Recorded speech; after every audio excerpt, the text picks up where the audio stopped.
লোকসভা ভোটের আগে শাসক দলের প্রকাশ্যে গোষ্ঠীকন্দল। ব্রিগেডের তৃণমূলে জনগর্জন সভা প্রস্তুতি মিছিলের আয়োজন করা হয় পশ্চিম মেদিনীপুরে। সেই মিছিলে অনুপস্থিত ছিলেন ওই অঞ্চলের অঞ্চল সভাপতি রামকৃষ্ণ রায়। মিছিলে তাকে ডাকা হয়নি বলে দাবি করেন শাসক দলের অঞ্চল সভাপতি।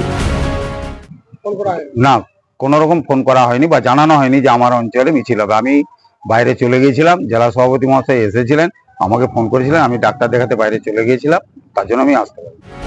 যদিও এই অভিযোগ সম্পূর্ণ মিথ্যা বলে দাবি করেছেন তৃণমূলের ব্লক সভাপতি। সম্পূর্ণ মিথ্যা কথা বলছে। এর আগে ওই অঞ্চল সভাপতি দীর্ঘ সময় ধরে কোনো রাজনৈতিক সক্রিয় নেতৃত্ব হিসাবে কাজ করছেন। আশিসবাবু আমার কাছে থাকা অবস্থায় ফোন করেছেন, তো তার সাথেও আসেননি উনি।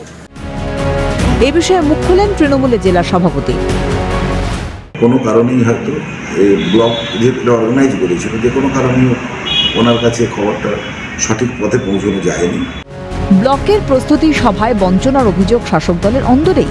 জেলা সভাপতি থেকে ব্লক সভাপতি সহ অন্যান্য নেতৃত্বরা উপস্থিত থাকলেও বাদ পড়লেন স্বয়ং অঞ্চল সভাপতি। যদিও ওই মিছিলে হাঁটতে দেখা যায়নি চন্দ্রকোনা বিধানসভার তৃণমূল বিধায়ক অরূপ ধারাকেও। আর এই নিয়ে রাজনৈতিক মহলে রীতিমতো শুরু হয়েছে জল্পনা। কটাক্ষ করতে ছাড়েনি বিরোধীরাও। দলীয় কর্মসূচিতে কে উপস্থিত কে অনুপস্থিত সেই নিয়ে সিপিআইএমের কোনো মাথা ব্যথা নেই। আর তৃণমূলের উপস্থিতি অনুপস্থিতি এই সব কিছু নির্ভর করে চুরি, দুর্নীতি, কাটমানির টাকার ভাগ বাটোয়ারা নিয়ে। বিভিন্ন রাজনৈতিক দলে তৃণমূল থেকে দলে দলে লোক এসে যা যুক্ত হচ্ছে, তাতে তৃণমূল কিছুদিন পরে ফাঁকা হয়ে যাবে। আর এই গোষ্ঠীকন্দল নয়, ওদের হচ্ছে কাটমানির লড়াই। এরা যারা কাটমানির দিকে তাকিয়ে আছে তারা এখনো তৃণমূল কংগ্রেসে আছে, কোনো ভদ্রলোক তৃণমূল কংগ্রেসে নেই।